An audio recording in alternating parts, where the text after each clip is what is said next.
अशोक धम्म विजयदशमी 8 अक्टूबर 2019 को जो फिल्लौर में और कपूरथला में जो देशना धमकी हुई थी मेरे द्वारा, उसमें जो सील बताए गए थे उसमें सीलों का जो क्रम है वो ऊपर नीचे है।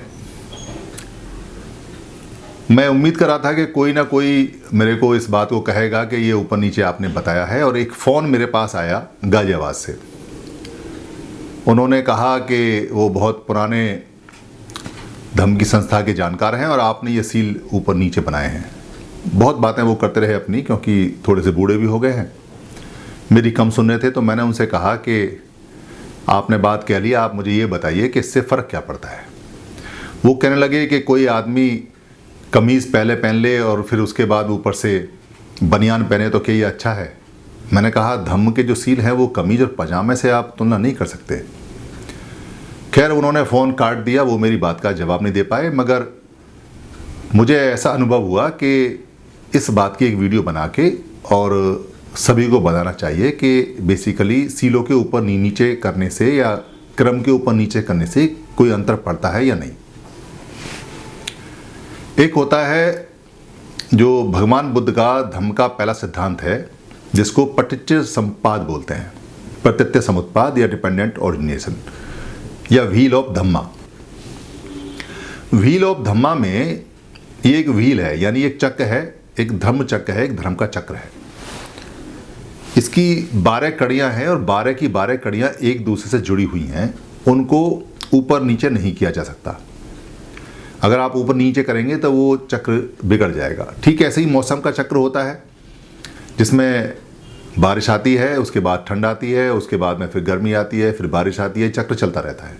आप ऐसा नहीं कह सकते कि बारिश के बाद में गर्मी आएगी, क्योंकि वो प्राकृतिक चक्र ऐसा अभी है नहीं। बाद में हो जाए या कहीं किसी और ग्रह पे हो तो अलग बात है, या कहीं किसी और देश में हो तो हो सकता है, भारत में नहीं है। ऐसे ही एक चक्र होता है जो पहले एक बच्चा पैदा होता है, बच्चा बड़ा होता है, फिर वो जवान होता है, फिर बूढ़ा होता है, फिर मर जाता है। ये एक चक्र है जीवन का जो दिखाई देता है। चक्र नहीं बदले जा सकते, यानी जो चक्र होते हैं उनकी कड़ियाँ एक दूसरे से जुड़ी हुई होती हैं, उनके कारण होते हैं, वो नहीं बदले जा सकते।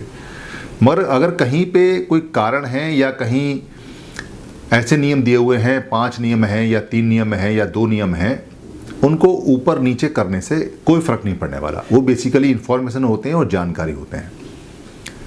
जो 5 सील मैं बताए हैं या जिसमें ऊपर नीचे मैं इसमें क्रम किया है, दरअसल मुझे क्रम याद नहीं रहते। मुझे इस बात में याद रहते हैं कि ये 5 बातें हैं जो बतानी हैं। जो 5 सील हैं उनका विनय पिटक में कहीं कोई जिक्र नहीं है, मगर वो सीलों के समूह हैं। सीलों के समूह इसलिए हैं, और वो अगर आप विनय पिटक के हिसाब से किताब के हिसाब से देखेंगे तो उसमें जो मैथुन वाला जो सील है वो सबसे पहले है, यानी कामेसु वाला सील सबसे पहले आता है, और उसके बाद में उसमें हत्या का सील आता है, यानी कि पाणातिपाता।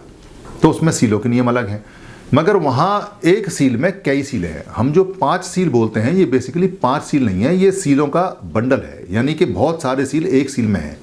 जैसे कहते हैं पाणातिपाता, तो हत्या, बहुत तरह की हत्या होती है जो एक ही सेंटेंस में आ गई है।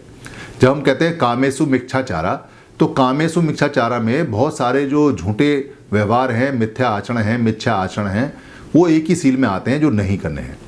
जब हम बोलते हैं अदन्य दाना, तो इसका मतलब चोरी का सील नहीं है, खाली बहुत सारी बातों का है, चुगली का है, चोरी का है, या झूठ या चोरी का व्यवहार करने का है, या चोरी का मन में लेके आने का है, या कम चोरी करने का है, या चोरी के किसी प्रकार का है, वो आता है। काम चोरी है, उसके अंदर पैसे की चोरी है, सोने की चोरी है, बहुत सारी चोरियां हैं, मन की चोरी है, तन की चोरी है। जब हम सील में आते हैं कि सुरा मेरे मज्जा पामादिट ठाना, तो उसमें सभी नशीले पदार्थों के सील आ जाते हैं, और उसमें एक मद भी आता है, यानी कि आपको कोई ऐसा अगर लत पड़ गई है, ऐसा प्रमाद हो गया है, वो भी उसके अंदर आता है। अगर हम सील कहते हैं मूसा वादा वेरमणि, तो मूसा का मतलब है कि झूठ बोलने और बोलने से संबंधित जितने भी मिथ्या आचरण है उन सबका सील आता है।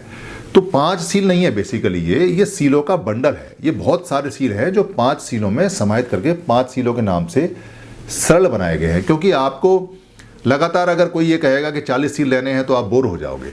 तो 40 सीलों में या 60 सीलों में या 227 सीलों में या 311 सीलों में सीलों के बंडल बना के, ग्रुप बना के, और उनके ऊपर एक मुख्य लाइन बनाई गई है, उस लाइन की जो 5 लाइन है उसमें सारे सील आ जाते हैं, इसलिए उसको पंचशील बोलते हैं। इस बात से फ़र्क नहीं पड़ता कि आपने पहले कौन सा बोला या नहीं बोला, या बाद में कौन सा बोला या नहीं बोला। फ़र्क इससे पड़ता है आपने सीलों पे आचरण किया या नहीं किया। आपने सील सुने या ना सुने, इससे फ़र्क नहीं पड़ता। फ़र्क इससे पड़ता है कि आप बिना सुने भी सीलों का आचरण करते हैं, क्या आप सीलों को प्रैक्टिस में लेके आते हैं, इससे फ़र्क पड़ता है। आप बहुत ज़्यादा उम्र के हैं और आपने पूरे सीलों के क्रम रटे हुए हैं या आपको आते हैं और आप हर जगह जाके उनको बोलते हैं बड़े गर्व के साथ में, इससे ना आपका फ़ायदा होने वाला है ना सामने वाले का फ़ायदा होने वाला है, किसी का कोई फ़ायदा नहीं है। किताब को आप पढ़ लो और किताब की बात को ना मानो, किताब जीरो।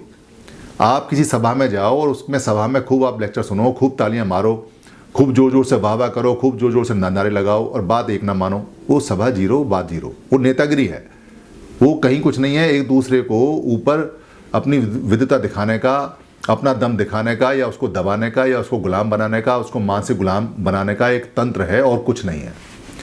आप मानते कितना हो इससे फ़र्क पड़ता है। और आप जो मानोगे वो अगर किसी दूसरे के लिए मानते हो, किसी को ये दिखाने के लिए मानते हो कि देखो मैं शराब नहीं पीता, तो आप फिर अभी सीखे नहीं धम्म को। आप शराब ना पियो, उसका प्रचार करने की क्या ज़रूरत है। आपको देख के लोग वैसे ही समझ जाएंगे।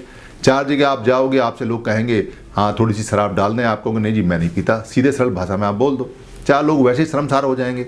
आप उनको वहाँ उपदेश दोगे शराब नहीं पीनी चाहिए, मैंने छोड़ दी है और तुम निकम्मे हो, तुम नालायक हो। आप क्या कहना चाहते हो कि आपने शराब पी के बहुत बढ़िया काम किया, अब आप हमें दबाओगे। आपके फ़ायदे दिखाई देंगे, वो खुद ही छोड़ देंगे। आपके नुकसान दिखाई देंगे, वो खुद ही आपको कह देंगे। इसलिए धम्म में भगवान बुद्ध ने कभी भी अपने धम्म में, या जो उनके भिक्खु संघ हैं, भिक्खुओं ने कभी भी अपने आप को प्रमुख नहीं रखा और ना ही अपने आप को आगे रखा। उनके जो उपासक हैं उन्होंने भी अपने आप को प्रमुख नहीं रखा, ना आगे रखा।